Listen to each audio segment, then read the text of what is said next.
L'histoire raconte que c'est la gaufre préférée du général de Gaulle, celle qu'il venait déguster quand il rentrait voir sa grand-mère à Lille, la gaufre de la maison mère.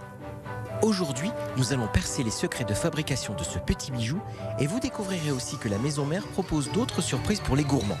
Honor ses trésors vous raconte l'histoire emblématique de la maison mère, créée au XVIIe siècle. Bonjour Thierry Landron. Bonjour Emmanuel. C'est gentil de nous accueillir chez vous. Alors vous êtes le président de la maison mère. Avant de découvrir la recette de la fameuse gaufre, de l'emblème de la maison, même s'il y a d'autres choses, et c'est ça qui est génial parce qu'on va découvrir toutes vos petites surprises, pourquoi est-ce qu'avec Paul-Henri Guermont-Pré, vous avez eu envie de racheter Mère il y a à peu près 30 ans, si je dis pas de bêtises? Qu'est-ce qui vous a plu? Alors d'abord, on ne vous donnera pas la recette. Bon d'accord, tant pis. Tant pis pour vous.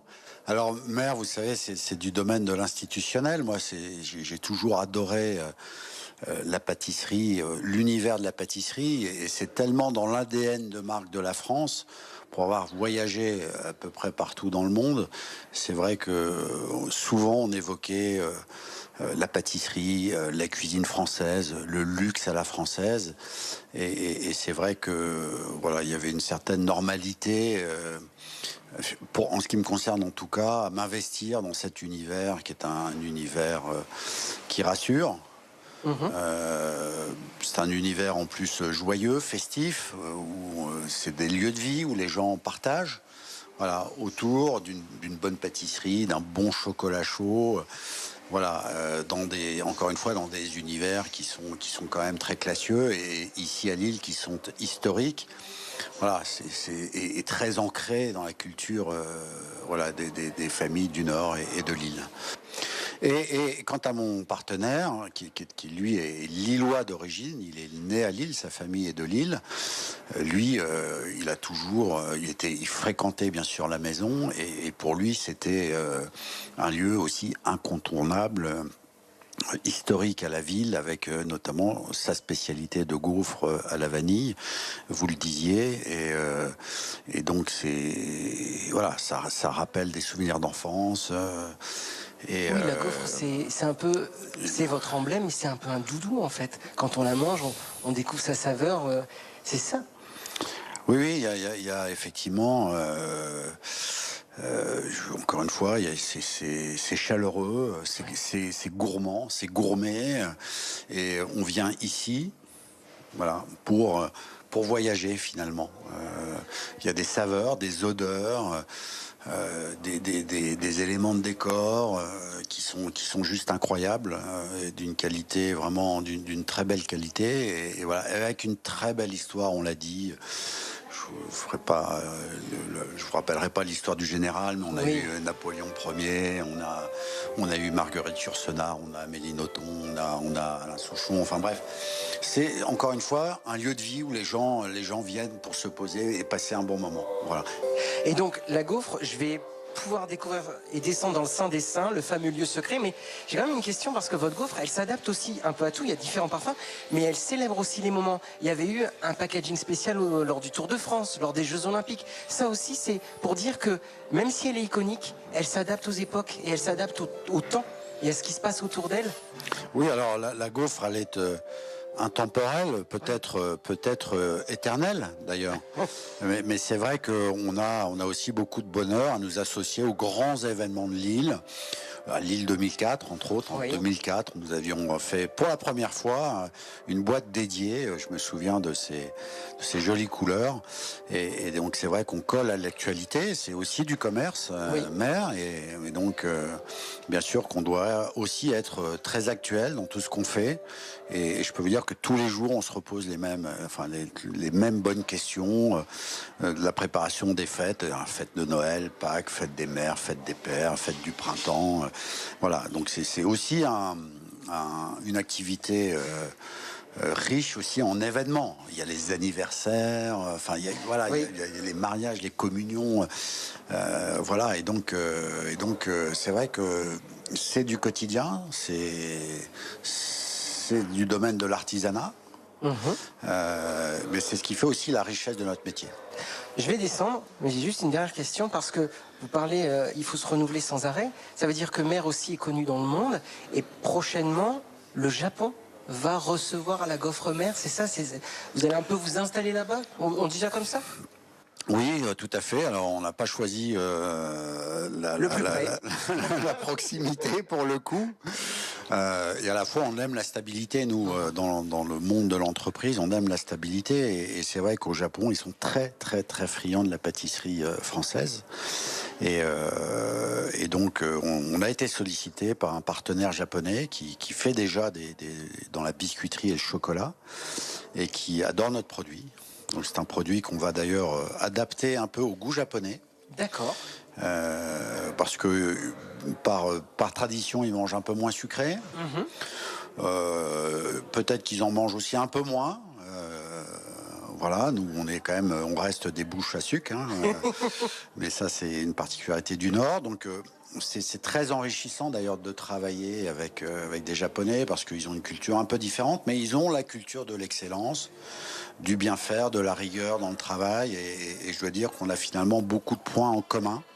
Voilà, c'est aussi le bonheur de ce métier, c'est qu'encore une fois, c'est que la pâtisserie française, elle s'exporte partout dans le monde. Donc ça, c'est une belle chose aussi. Ouais.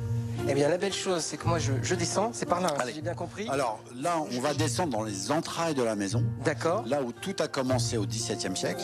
Ouais. Donc là, c'est bien sûr en exclusivité pour nous. Vous allez voir, on va vous montrer comment on fabrique les gaufres.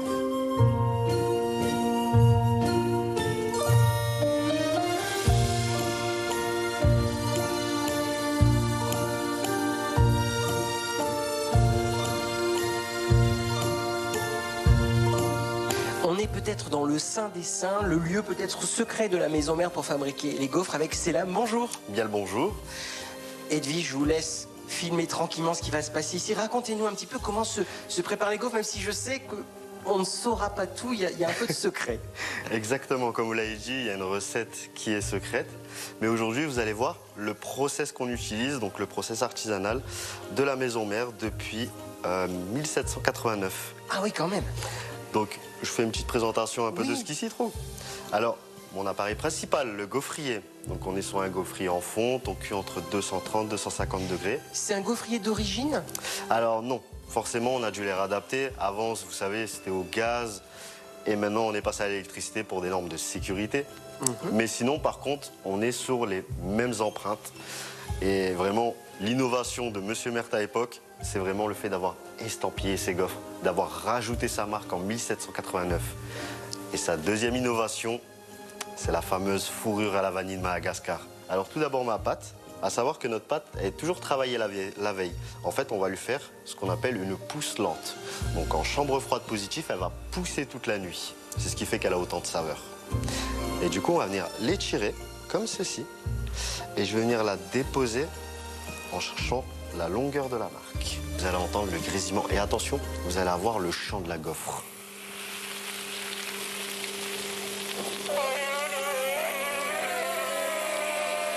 C'est ce qui nous permet à nous gaufriers de savoir quand notre gaufre est cuite.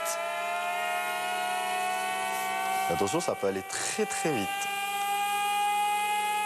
C'est impressionnant. Et la magie opère. Et juste après, on va venir les retirer, hop, comme ceci. Je vais enlever l'excédent d'air à l'intérieur, les superposer comme ceci. Et avec mon emporte-pièce, je vais venir mettre une bonne pression. On va découper l'excédent autour. Rassurez-vous, l'excédent est utilisé chez Merthe. On va le réutiliser de la même manière que du pain perdu, vous saviez, avec du lait chaud. En fait, on va en faire un pudding. Mais ça, c'est un petit secret qu'on ne connaissait pas. Alors, d'accord. Et il est vrai que oui, on parle des gaufres parce que c'est l'emblème de la maison mère, mais bien entendu aussi, il y a aussi d'autres réalisations de pâtisserie dont on parlera tout à l'heure. Donc là, la vanille de Madagascar. Exactement. On va venir tapoter doucement. Et voilà comment sont préparées les gaufres chaque jour à la maison Merthe. On va les laisser tempérer 10-15 minutes pour que la vanille se fige, parce que vous êtes sur une gaufre qui est chaude, donc la vanille elle a fondu un peu. Donc on va venir la laisser tempérer 10-15 minutes pour que la vanille se fige. Et c'est des manutentionnaires qui vont, avec leurs petites mains, emballer votre paquet, faire le petit ruban si vous allez demander un ruban, et vous le donnez. Là, donc on est sur la gaufre vanille bourbon, c'est l'emblème de la maison. Exact. Il y a d'autres parfums qui sont préparés. Alors, c'est vous qui les préparez également. On utilise le même gaufrier. Comment ça se passe pour, je pense peut-être la pistache, la rhum raisin, la spéculoos, et tout récemment il y a la pistache griotte, la framboise aussi. C'est vous qui les préparez. Comment ça se... Alors, exactement comme vous l'avez dit, on propose d'autres saveurs. Tout est fait ici. Et la force de la maison Merthe, c'est que on a des pâtissiers, on a des chocolatiers. Mon caramel beurre salé, nous, on ne va pas le chercher en extérieur. On a des chocolatiers qui vont nous le fabriquer. Mon spéculoos, il va être fait maison par les pâtissiers. Et en fait, c'est toute cette synergie, toute cette harmonie qui fait qu'on arrive à avoir un vrai produit de qualité. Et c'est ce qui permet de travailler en interservice pour vraiment avoir au maximum du frais, au maximum du fait maison. Sachant que vraiment tous nos ingrédients, c'est du local. On est vraiment au maximum à 100 km de notre fournisseur. Donc des bons ingrédients, du fait maison et une maison avec une bonne histoire, ça peut te donner que des bons produits. On est dans votre espace de jeu, mais il y a aussi énormément de moules à gaufres, d'anciens gaufriers. Vous les utilisez encore ou là c'est juste pour rappeler l'histoire? Pour vous dire, en fait, vous pouvez remarquer que chaque gaufrier a une petite estampille avec un numéro. Et en fait, c'est parce qu'on travaille avec un historien, parce qu'en fait, on est la maison Merthe et on adore les gaufriers, même ceux qui ne sont pas de chez nous. Et en fait, on a un historien qui va venir référencer tous les gaufriers en recherchant un blason, en recherchant une petite phrase en latin, une maison. Et en fait, le deuxième investisseur, M. Guermont-Pré, a le vœu de faire un livre sur les gaufres. D'ailleurs, pour en voir quelques-uns ici, dont celui-ci, le Jeanne d'Arc 1891. Je crois qu'un des plus anciens doit dater de 1534, si je ne dis pas de bêtises. Et au-delà des gaufriers, comme vous le voyez un peu partout, on va avoir une partie pâtissier et une partie chocolatier juste ici derrière moi. Selam, je vous remercie énormément d'avoir pris le temps avec nous. On va vous laisser faire les autres gaufres parce que je suppose que vous en avez plusieurs. Tiens, vous savez à peu près combien vous en fabriquez, vous en créez, c'est plus joli que fabriquer. Merci beaucoup. Alors, il faut savoir qu'on va vraiment être, ça va être très variable parce qu'on veut faire du frais, donc on va prendre en compte par exemple l'été, les gens sont en vacances, donc il y a un peu moins de monde. Et en fait, on va vraiment faire en sorte... autant qu'il y a de gourmands. Et à Lille, il y a beaucoup de gourmands. Un grand merci, Selam. On se rend compte que c'est la tradition qui est la plus importante ici à Mer. On parle de Trésor du Nord. On va donc aller découvrir maintenant à l'étage au niveau de la boutique les autres surprises proposées par la Maison Mère. Et puis aussi revenir sur l'histoire de cette maison. On va essayer de comprendre un petit peu tout ça. C'est assez réputé ici, les gaufres Merthe. Et puis c'est vraiment très très bon. J'ai pris principalement la vanille. Et puis j'ai aussi voulu goûter, il me semble que c'est praliné cacahuète, un nouveau parfum. Donc pourquoi pas goûter. Sophie, on est avec vous maintenant dans la boutique. On a vu qu'il y avait donc les gaufres. Il n'y a pas que des gaufres chez Mère, il y a aussi des gâteaux. Et là, on arrive tout doucement vers la fête des mères. Il y a un gâteau qui va être fait, qui va créer pour la fête des mères, pour l'occasion? Oui, c'est ça. Alors, on ressort une pâtisserie qui était avant. Pour l'occasion, pour la fête des mères, on voulait revisiter, refaire découvrir à nos clients une pâtisserie. Donc, il s'appelle le Loulou Rose. Il est tout rose, tout très féminin. Alors, c'est pas pour le cliché, mais voilà, c'est vraiment pour ça. Donc, ça va être un biscuit en macaron avec une crème à la framboise, à la rose et au litchi, avec des framboises fraîches et un confit de framboise à l'intérieur. Donc vraiment assez gourmand, mais avec du croquant, avec le macaron. Alors il y a d'autres gâteaux, il y a la petite tartelette citron. Alors il y a les gâteaux, oui. Et en plus petit, le Loulou Rose est tout petit, il y a la tartelette au citron meringuée. Les pâtisseries sont fabriquées ici également, c'est ça comme Oui, bien sûr, tout est fabriqué ici. Donc vous avez un laboratoire qui fait tout un étage, vraiment exprès pour la pâtisserie, et c'est fait jour par jour par nos pâtissiers. Donc pâtisserie, macaron, mais il y a aussi des gâteaux qu'on appelle aussi, je vous voyais sur le site, certains s'appellent les gâteaux de voyage. Pourquoi on les appelle comme ça? En fait, gâteau de voyage, ça veut dire qu'à l'époque, il fallait vraiment pouvoir emporter des gâteaux qui sont pas trop fragiles. Donc en fait, tout ce qui est cake et moelleux, on dit que c'est des gâteaux de voyage parce que c'est plus facile à transporter. C'est-à-dire qu'il n'y a pas de crème, on n'est pas obligé de le mettre au frigo. Donc c'est vraiment des gâteaux de voyage où vous pouvez emporter en pique-nique, il n'y a pas de souci. Alors, il y a les gâteaux, mais il y a aussi, alors on va peut-être aller de l'autre côté dans la petite boutique, là où on retrouve les gaufres, bien entendu, mais on retrouve également, là c'est vraiment pour les gourmands, les chocolats. Ça aussi, c'est une tradition de chez Mère, les chocolats de la maison Oui, Mère, les alors chocolats. tout est fait ici aussi. Nous D'accord. avons vraiment un laboratoire aussi de chocolat. Nous avons une chef chocolatière. Donc en chocolat, on fait des choses très traditionnelles, orangettes, tuiles et mendiants. Mais oui, c'est important pour nous aussi parce qu'on est dans le Nord. Le chocolat, c'est important dans le Nord. On est à la frontière belge, donc oui, vraiment, le chocolat, c'est aussi une façon d'être traditionnel et perpétuer la tradition. C'est amusant que vous me parliez de la frontière belge. Les clients qui viennent ici, bien entendu, il y a des Lillois, il y a des gens du Nord-Pas-de-Calais, mais il y a aussi des clients qui viennent de toute la France, il y a des clients qui viennent également de l'étranger, il y a nos voisins belges où on vient de plus loin. Oh, on vient de beaucoup plus loin. C'est vrai ? Alors, on a les Belges, parce qu'on Bien est sûr. vraiment à la frontière. On a des Anglais, des Allemands, des Japonais, des Chinois, des Australiens, vraiment un peu partout, même des Américains, qui viennent exprès ici parce qu'on est vraiment une institution et ils ont envie de découvrir la tradition à la française. Vraiment, pour eux, c'est assez ancien, ça fait un peu à l'époque des rois. Vraiment, avec la décoration qui est quand même de 1800, ça donne vraiment, on part dans un autre temps. D'accord, oui, Second Empire, et puis après la monarchie, etc. On parlait donc des étrangers qui viennent aussi. Je suppose aussi que quand il y a des grands événements, avec Thierry Landron, quand on a débuté ce long format autour donc, de ce trésor qu'est la Maison Mère, on a parlé des packaging qui étaient faits par exemple pour le Tour de France ou pour les grands événements comme les Jeux Olympiques. C'est aussi à ce moment-là que les étrangers viennent garder un petit souvenir en plus de l'événement qu'ils ont pu vivre ici. Oui, c'est ça. Oui, on essaye d'avoir vraiment d'avoir les événements et coller avec nos événements parce que l'île est important, c'est très touristique et vraiment être en association avec eux. Donc pour le Tour de France, nous avons eu un thé Tour de France. Pour les Jeux Olympiques, c'est pareil. Pour l'île 3000, qui est très important de même. Quand même, on est quand même une ville européenne de la culture, donc il faut vraiment en profiter aussi et on fait partie aussi d'une culture. Alors on fait partie d'une culture, mais on fait partie aussi d'une histoire. Et l'histoire, on va la raconter avec Paul-Henri Guermont-Pré, parce que j'ai vraiment envie de savoir si la gaufre mère, parce qu'il y a un buste du général de Gaulle, si c'est vraiment sa gaufre préférée. Eh bien alors, donc, on est dans les traditions et on va donc découvrir cette fameuse histoire de la maison mère et de ce décorum ici. Paul-Henri Guermont-Pré, la maison mère, elle date de quand? Parce qu'il y a plusieurs dates possibles. Moi, j'ai lu un 1607 ou alors un 1761. Dites-nous tout.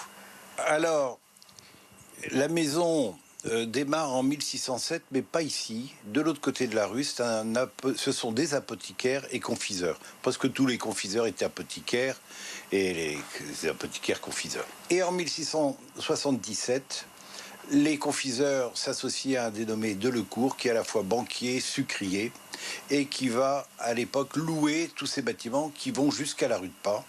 Alors, il y a 90 mètres de long, 35 mètres de large, etc. Mais je crois que ça, vous avez visité juste avant. Ce qui est rigolo, c'est que donc à l'époque, pourtant, ça s'appelle pas encore maison mère. Le nom ne va arriver qu'après, c'est vers 1849, c'est ça? Comment c'est arrivé ce nom-là? Alors, Monsieur Delecourt va céder l'affaire à des confiseurs. Cette famille s'appelle Rollet. Oui. Ils vont être particulièrement brillants, amis des arts. C'est tellement vrai que l'un des Rollet vivra à mi-temps à Rome pour mieux collectionner, laissera des collections énormes, dont un portrait qui vient d'être vendu à Drouot il y a un mois, représentant sa fille, Claire Rosalie Rollet. Ensuite, Léo et l'Aulnois vont aider Claire Rosalie à passer la main, et c'est là qu'arrive un dénommé Maire, Peter Augustinus Flavius Merthe, qui est un Belge. C'est pas grave parce qu'il se soignait, hein, bien entendu. Et il était lui-même d'une famille et de confiseurs et de transporteurs maritimes. Et il travaillait à Anvers, c'était leur région d'origine. Et il voyait partir les voiliers chargés d'étoffes et de pierreries et revenir surtout chargés d'épices. Il a découvert la vanille, il a découvert le cacao en Afrique. C'était vraiment époustouflant son histoire. Et il arrive rue Esquermoise.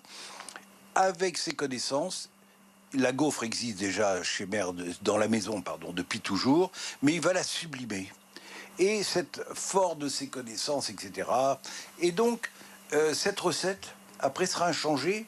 Elle n'est pas si vieille que ça, tout est relatif. Oui. Mais elle ne bougera pas depuis 1840. Et c'est la veuve de Monsieur Maire qui va accélérer le développement du thé, et ce monsieur Liénard qui va amener la maison à un niveau, entre autres, par exemple, pour les emballages. Il va faire travailler des maisons comme Dôme, comme Saint-Louis. Il va faire réaliser des boîtes avec en cuir, recouvertes de cuir de Cordoue, avec des plaques émaillées de Limoges. C'est un type invraisemblable dont on parlait très très peu.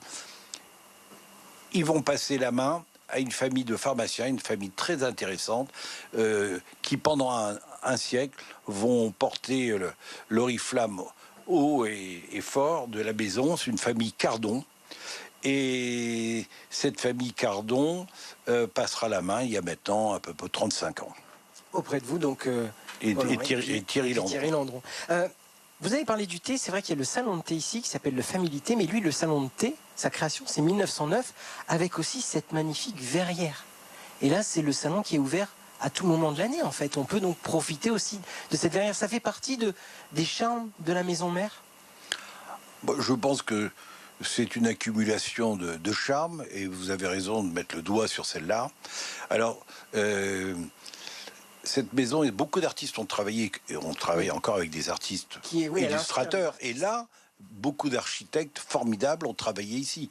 Et Louis-Marie Cordonnier, qui a énormément travaillé lors de la reconstruction après la guerre 14-18, et à qui on doit l'opéra, la chambre de commerce, voilà, juste à côté avec son beffroi, voilà. Et puis, mais c'est une carrière quasiment internationale. Alors maintenant, j'ai peut-être compris, quand on se balade dans la boutique, il y a ces fameux R, donc c'est pour relais, en fait. Relais, voilà, c'est le fameux relais. Alors, c'est le seul, vous voyez, vous êtes entouré ici d'archives. J'ai sur l'évolution de l'architecture, j'ai sur l'évolution des différentes familles derrière moi. Vous avez sur les grands clients, etc., qu'on va peut-être évoquer par la suite. Mais ce relais, c'est un peu une énigme. On prépare d'ailleurs un ouvrage avec 14, il est presque fini, avec 14 écrivains différents qui vont évoquer chacun des épisodes très surprenants qui se sont déroulés chez Maire. Donc vous voyez, il y a des pages d'histoire comme ça. Là aujourd'hui, quelles sont les personnalités qui font le bonheur de venir à Maire, mis à part les Lillois, mis à part les étrangers? On en a parlé avec Sophie qui est responsable boutique, qui nous expliquait qu'il y a des Australiens qui viennent, des Anglais, des Néerlandais. Mais est-ce qu'il y a des grandes stars qui sont venues ici parce que les gaufres? Vous avez Alain Souchon qui a même chanté la gaufre. Avec la petite crème au milieu, voici les temps heureux, merci Maire. On a eu presque tous les politiques. D'ailleurs, même Martine Aubry avait puni Sarkozy. On lui avait dit, alors vous lui avez offert sa boîte de gaufres? Quand il avait dit, elle lui dit non. On a vu le roi et la reine des Belges. Qui sont venus il y a très peu de temps. Très peu de temps. Et Maire, à qui on a demandé à Maire d'organiser un dîner. Alors ça, c'est une anecdote sympathique. Il y avait 60 personnes pour le service et la cuisine à l'Opéra, et il y avait 80 convives. Nous avons eu la chance d'en être également, et puis on nous avait dit pas de photos. Et puis naturellement, subrétissement à pas de loup tel une anguille, j'ai sorti mon appareil, et la reine me dit bah, allez-y. Alors, et puis elle nous avait fait beaucoup de compliments. Donc je lui ai dit écoutez, merci pour ces compliments, mais il y a une équipe formidable, vous avez pu le constater. Donc ils sont partis du haut du foyer. Vous voyez le bel escalier, jusqu'au perron, et ils ont été salués, ils ont tous suivi l'escalier, et ils ont été salués par le roi et la reine, tous, et on a une photo de chacun des collaborateurs salués par le roi et la reine. Vous voyez, c'est assez émouvant, donc il y a beaucoup de témoignages extraordinaires. Bon, on a eu bien sûr Napoléon III, on a eu Napoléon Ier, on a des témoignages, etc. C'est assez formidable. Nous sommes gâtés. Oui, mais nous le méritons. Oui, c'est une réalité. Et puis il y a la légende, on le sait, le général de Gaulle, la famille, ça aussi. Oui, la gaufre, et ça, c'est une réalité. Alors, c'est une réalité, mais c'est amusant, parce qu'on reçoit régulièrement des membres de la famille. Ils sont tous adorables, etc. Très rapidement, comment est-ce qu'on explique, et comment vous expliquez, même avec Thierry, comment vous expliquez que la maison mère, justement, elle a su traverser les époques? Parce qu'elle a su conserver sa légende et l'embellir à chaque fois? Alors, on peut remarquer qu'il y a toujours eu des collaborateurs, des gens d'un niveau, d'une exigence formidable. Donc il y a eu des gens intéressants, très curieux. Aujourd'hui encore, vous en avez vu quelques-uns. Vous avez des gens qui sont vraiment au plus haut niveau et qui cherchent toujours à faire le maximum. Donc il y a ça. Après, il y a eu l'architecture. On est dans des bâtiments où il y a encore des restes 16e, 17e, 18e, 19e, 20e, et toujours avec des grands architectes. Après, je crois que l'excellence appelle l'excellence, et puis on a eu la chance d'avoir des prédécesseurs, et puis nous on les a, je ne vais pas dire modestement parce que je ne le pense pas, mais on a essayé d'être digne de ce passé qui est vraiment bien. Alors, vous allez me dire, ça fait jamais 4 siècles, mais c'est un bon début, vous voyez. C'est un bon début. Le rodage est presque fini. Eh bien, un grand merci Paul-Henri Garmont-Pré pour nous avoir raconté cette histoire donc de la Maison Mère. Une belle découverte donc au cœur des secrets ici de la Maison Mère, qui est un véritable trésor de notre région.